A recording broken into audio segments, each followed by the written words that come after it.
Shoutout po muli sa inyong lahat dyan at nagbabalik ang inyong abang lingkod na si Kanoli Vlog sa ating YouTube channel. Paki-like and share po ng video natin ito at pa-subscribe doon po sa ngayon pa lang makakapanood o makakadalaw sa ating channel. At pindutin nyo na rin po yung notification bell nang sa ganun ay nanonotify kayo o na-update kayo pagka ako'y may bagong upload video.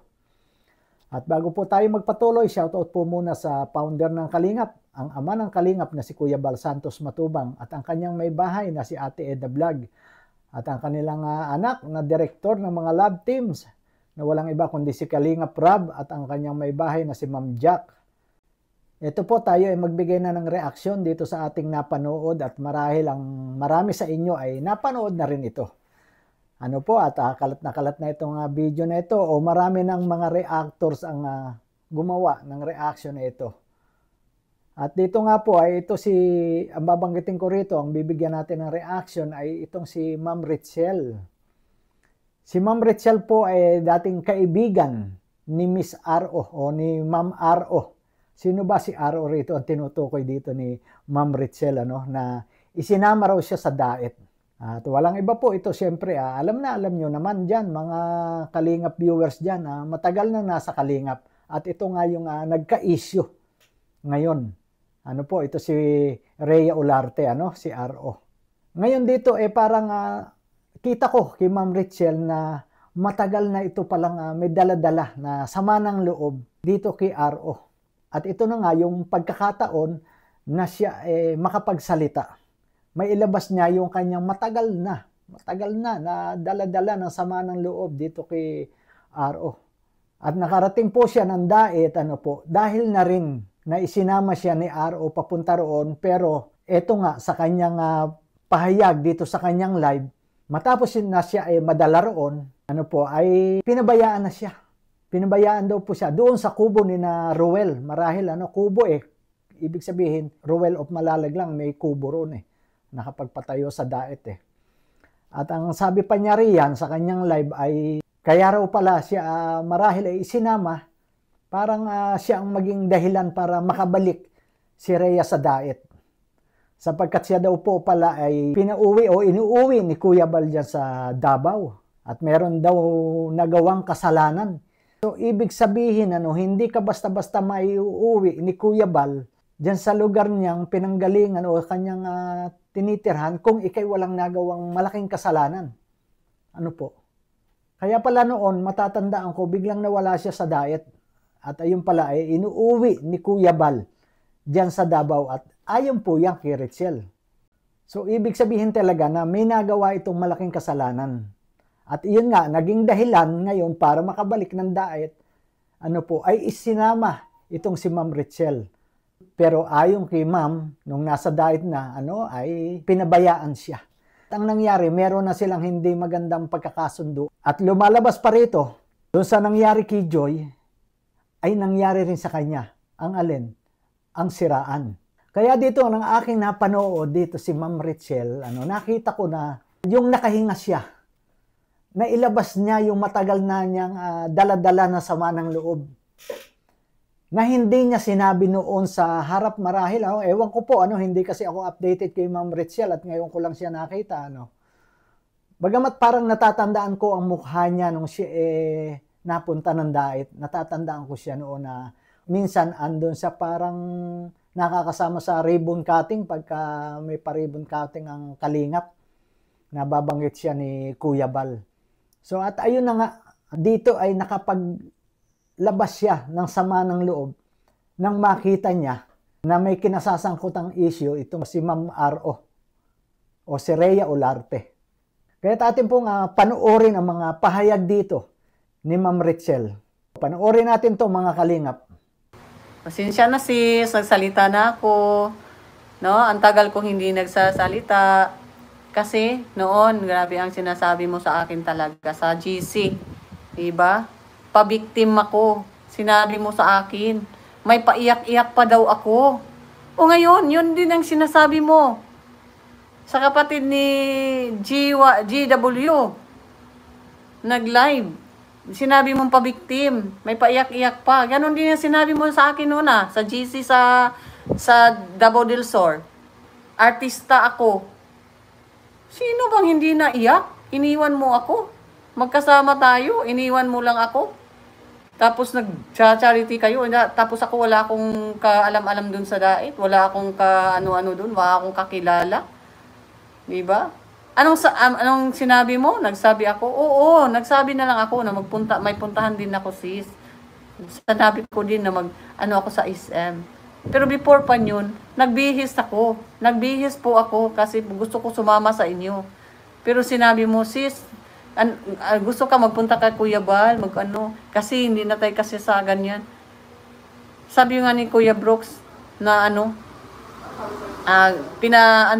pinagamit niya yung tricycle niya para magkasama-kasama tayo. Ayaw mo lang talaga akong kasama kasi nainis ka sa akin. Diba? Diba, sis? Nainis ka sa akin, sis. Ay, ayaw mo akong kasama doon. So ngayon, di ko nga alam kung bakit ka nainis sa akin. Ako taga-saing dyan. Ako taga-luto. Diba? Kakain na lang kayo. Tapos mauna pa kayo maligo. Pagka naligo na kayo, ready na kayo. Parang iiwanan niyo ako, ganyan. 'Di ba? Sama ng ugali mo talaga. Ngayon lang ako makakaganti sa babaeng 'yan. Diyos ko. Talagang RO, o 'di ba? Kita na niyo 'yan, si RO. O sige na Kuya Bal, palayasin mo na 'yan. Adapt ng ganyang mga tao. Sorry po. Hindi na po ako mabinat. Okay lang po ako. Masakit pa naramdaman ko. Pero parang nalabas ko po yung mga hinanakit ko na ang tagal na. No, di ba? Tawa ko. Grabe. Sikat na sikat kasi sa. Pa-autograph nga ako sa iyo, sis. Pag mapunta ka dito sa Davao, pa-autograph ako sa iyo. No? Ang galing mong manira ng grupo. Pati pamilya, ang galing mo ding manira. Hindi lang grupo, kung hindi pamilya din. Sana all. Mapasa, sana all ka na lang. Wow. Diba? Ngayon sis, nakaganti din ako, diba? Wala naman akong dinasal na balang araw makaganti ako sa'yo. Pero panahon na po ang gumanti. Bakit kaya, sis? Ako siguro ang malapit sa Panginoon, Darating at darating sa tao. Pag gumawa ka ng hindi mabuti sa kapwa, talagang babalik at babalik talaga sa iyo. Kung anumang sakit, kung anumang mga hinanakit, kung ano man ang inano ko dyan, inabot ko dyan, sa dait nung nakasama kita. Talagang binalikan ka na ngayon ng tadhana. Nakaano na po ako. Kaganti na po ako sa iyo. Noon hindi ako nagsasalita. Ang daming nagtatanong sa akin kung bakit nandoon ako sa kubo na yung kasama ko papuntang dait ay iba. Bakit napunta ako sa kubo? Diba? Ngayon sis, pagbayaran mo yung ginawa mo sa akin noon. Kung anong gaano kasakit, kung paano mo ako pinabayaan dyan sa dait. Tapos ikaw pa ang nagchismis doon sa GC namin para malaman po ni Kuya Bal. No? Sinasabi mo din yan sa akin, kung ano ang sinasabi mo yan dyan doon. Ngayon, nung bulabog na yan, sinasabi mo yan sa akin na may attitude po ako, may ugali po ako. Diba? Diba sis? Sis, kagagaling ko lang ng aking sakit. Pero talagang naano po ako. Kasi hindi mo po kasi yan beneficiary, pero ginugulo mo. Kay Kalinga Prab po yan, na beneficiary.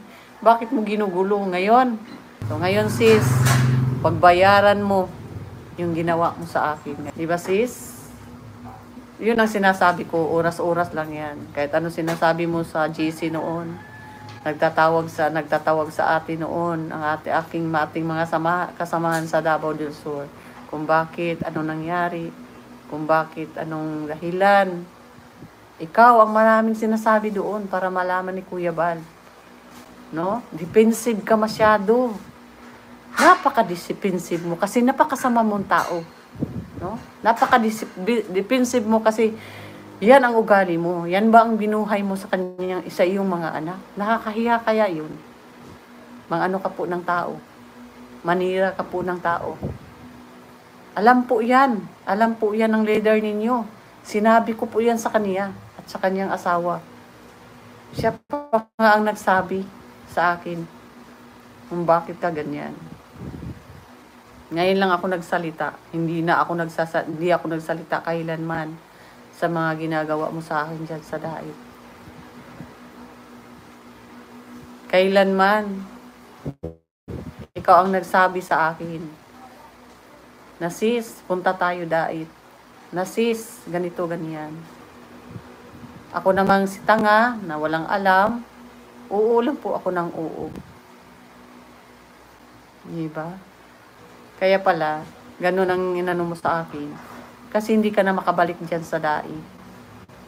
Kasi inuwi ka nga dito sa Davao. Diba? Inuwi ka po ni Kuya Bal dito sa Davao kasi may kasalanan ka po dyan sa daig.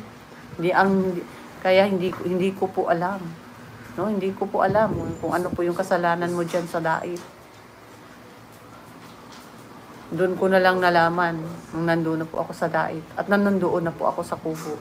Sinabi na po sa akin ng mga dati mong kasamahan na ganyan ka pala kasama. No, di ba? Isa po ako sa biktima mo. Ngayon may nabiktima ka na naman. Na isang inosenteng tao. Bata pa. Di ba? At ginamit po mo pa si Dudong para mag 100k ka. Napakawalang hiya mo, sis. Bakit ka ganyan? Nung unang pagpunta mo dyan sa dait, may pinabayaan ka din na tao. Sinama po din dyan sa dait. Na pagdating dyan sa dait, pinabayaan mo din siya. Diba? Pangalawa na ako sa biktima mo. Tapos ngayon, may nabiktima ka na naman. Nang dahil, ang gustong-gusto mo kasi, may mga kukuha kang mga sponsor. Diba? Diba? Inggit ka pa nga noon kay Regan. Kasi si Regan ang nakadikit kay Dudong. Sabi mo pa nga sa akin, si Regan ay hindi kalingap. Sabi mo yan sa akin noon. Dumikit lang yan. Diba? So ngayon sis, binalik na po ng panahon ang mga sinasabi mo sa akin. Lahat, sinabihan mo ako. Kung ano mga sinabi mo ka sa ngayon, ni GW, yan din ang sinabi mo sa akin noon, di ba? Na may ugali ako. May attitude ako. Sino ang may attitude sa atin? Ikaw ang nagdadala sa akin doon sa daig, pero pinabayaan mo ako. Dalawang araw din yun. So ngayon na ang karma sa mga ginagawa ninyo sa akin noon dyan sa daig. Ngayon, sagutin mo yun lahat ng mga inano mo. Nakialam ka kasi sa isang grupo.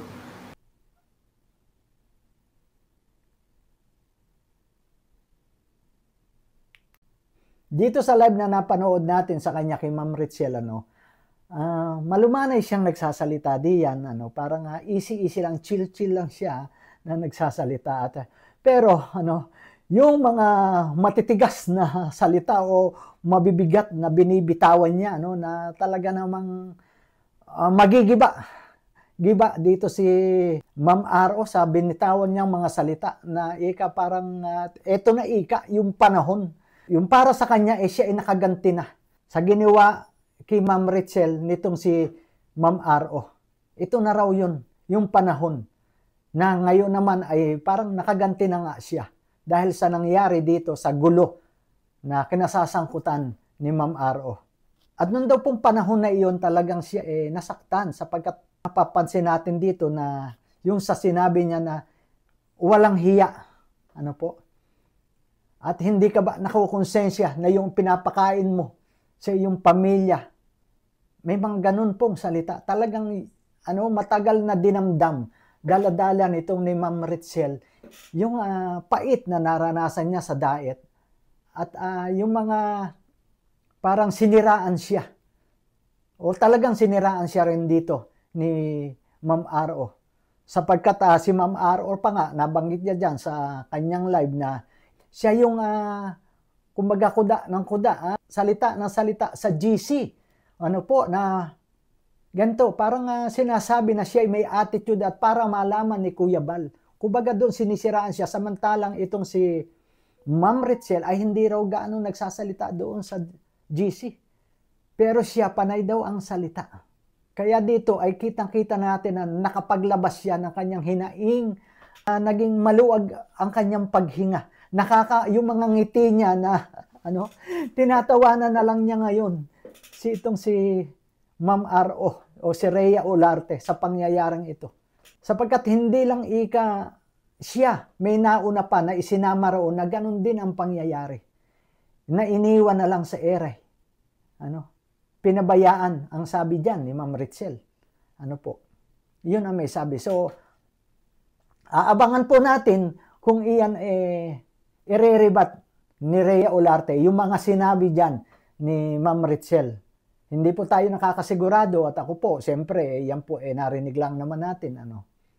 Pero doon sa kanyang mga sinasabing yan, parang talagang totoong-totoo na nangyayari o nangyari para sa kanya na naranasan niya nang pumunta sa diet. Hindi lang niya siguro masabi na nagsisisi siya na sumama pa roon. Kasi kung ganun din lang, di ba? Pagdating mo ron, pababayaan ka pagkatapos nagkaroon pa ng issue at ikaw pa naging masama. Kaya marahil dito, hindi natin masisi si Ma'am Ritzel na nailabas niya yung kanyang sama ng loob, nakapagbibitaw siya ng mabibigat na salita. Tulad ng walang hiya, ika. Makapal ang mukha. Ang kapal, Joke lang po, Grabe, So, kita natin yung talagang yung sama ng loob ng kanyang dinadala. Pero sa gitna noong pangyayari sa kanya noon, parang wala tayong narinig, nalaman, tayong matagal na nanonood sa Kalingap. Hindi na niya isinapubliko yung nangyari sa kanya. Tiniis niya yung mga bagay-bagay na hindi niya akalain na masasaktan siya. Kaya talaga, iba na yung ngiti niya ngayon. Siya ay nakaganti na sa pangyayaring ito na pinasukan daw gulo ni Ma'am Aro dahil sa pakikialam sa isang grupo. Na which is tama talaga Hindi mo dapat pinakaialaman yun. Yung beneficiary ni Kalingap Rab. Kaya yun, abangan natin kung kung sasagot ba rito si Ma'am Aro, si Rhea Olarte sa sinabi na ito ni Ma'am Ritzel o ano ang kanyang masasabi o mananahimik na lang siya. Nakaka-stress to. Kasi bakit? Sa mga oras na ito na aking ginagawang reaksyon na ito, humingi na siya ng sorry dito sa gulo na about dong Kijoy. Pero ito nga, itong gulo, ito namang isang nagsalita na itong si Ritzel, iyan naman ang aabangan natin ngayon.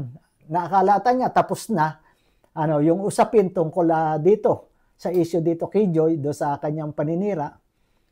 Pero ito nga, naman ang masasabi niya dito kay Ritzel. Kaya abangan po natin yan kung makakapagsalita o ano pa ang paliwanag dyan ni Ma'am Rhea Olarte. So hanggang dito na lang po at nagpapaalam na po ang inyong lingkod na si Canoli Vlog. God bless po sa inyong lahat.